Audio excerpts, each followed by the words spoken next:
विकासाची भुकेली आहे हे आम्ही आज यातून शिकलेलो आहोत आणि आम्ही त्यासाठी काम करणार। जी, तर गणेश खणकरजी, तुम्हाला काही कामानिमित्त जावं लागते, मात्र तुम्ही इतका वेळ जय महाराष्ट्रला दिलात, चर्चेमध्ये सहभागी झालात, त्याबद्दल तुमचे आभार।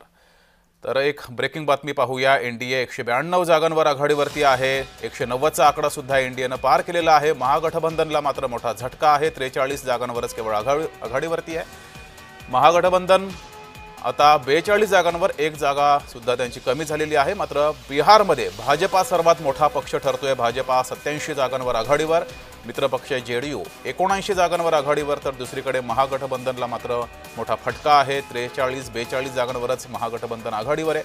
त्यामध्ये आरजेडी 31, तर काँग्रेसच्या केवळ 5 जागांवर काँग्रेस आघाडीवरती आहे। काँग्रेससाठी हा 2020च्या निकालापेक्षाही धक्कादायक असा हा निकाल समोर येतोय। हे कल आहेत, मात्र थोड्या वेळातच काही तासातच या संदर्भातील निकाल सुद्धा समोर येतील। मात्र एनडीए 192 जागांवर आघाडीवर पोहोचलेली आहे। अनेक कारणं एनडीएच्या या यशाबद्दलची दिली जात आहेत, मात्र एनडीएनं विकास घडवून आणला असं सुद्धा कारण हे प्रवक्त्यांकडून सुद्धा दिलं जात आहे भाजपच्या। आणि भाजपा 87 जागांवर आघाडीवर आहे, जेडीयू 79 जागांवर आघाडीवर आहे। तर दुसरीकडे चिराग पासवान यांचा मात्र स्ट्राईक रेट हा भयंकर आहे। 28 जागा त्यांनी लढवल्या, त्यामध्ये 20 जागांवर चिराग पासवान यांचे उमेदवार हे आघाडीवरती आहेत। लालू प्रसाद यादवांचा पक्ष बिहारमध्ये 3ऱ्या क्रमांकावर फेकला गेलाय। बिहारमध्ये यंदा काँग्रेससह आरजेडीला मोठा धक्का बसलाय। एनडीए 192 जागांवर आघाडीवर, महागठबंधन 42 जागांवर आघाडीवर आहे, तर अन्य 8 जागांवर आघाडीवरती आहेत।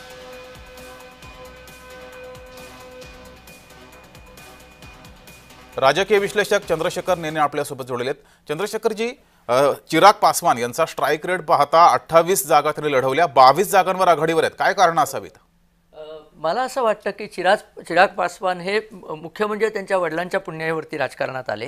रामविलास पासवान हे गिनेस बुकमध्ये नोंदले गेलेले निवडून आलेले आहेत की 5.5 लाख मतांनी ते लोकसभा निवडणूक जिंकले होते। जगातली सर्वात जास्त मोठी आघाडी त्यांनी घेतलेली होती।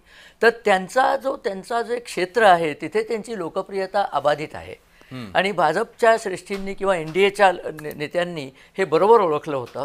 त्यामुळे जेव्हा चिराग पासवानना एकदम एवढ्या 28 जागा देऊ केल्या तेव्हा बऱ्याच जणांच्या भुवया उंचावल्या होते की हे काय चाललंय। पण आता लक्षात येतं त्यांना बरोबर समजलेलं होतं की चिराग पासवान यांचं जे डॉमिनेटिंग क्षेत्र आहे तिथे त्यांची लोकप्रियता अबाधित आहे आणि ते नक्की निवडून येतील आणि त्याप्रमाणे ते निवडून आलेत। पुन्हा लक्षात घ्या, हे तरुण नेतृत्व आहे। तरुण नेतृत्वाची गरज असते। आता नितीश कुमार वृद्ध झालेले आहेत, एक तरुण नेतृत्व भाजपाला हवंच होतं। आता ते भाजपाचं नाही आहे याच्यात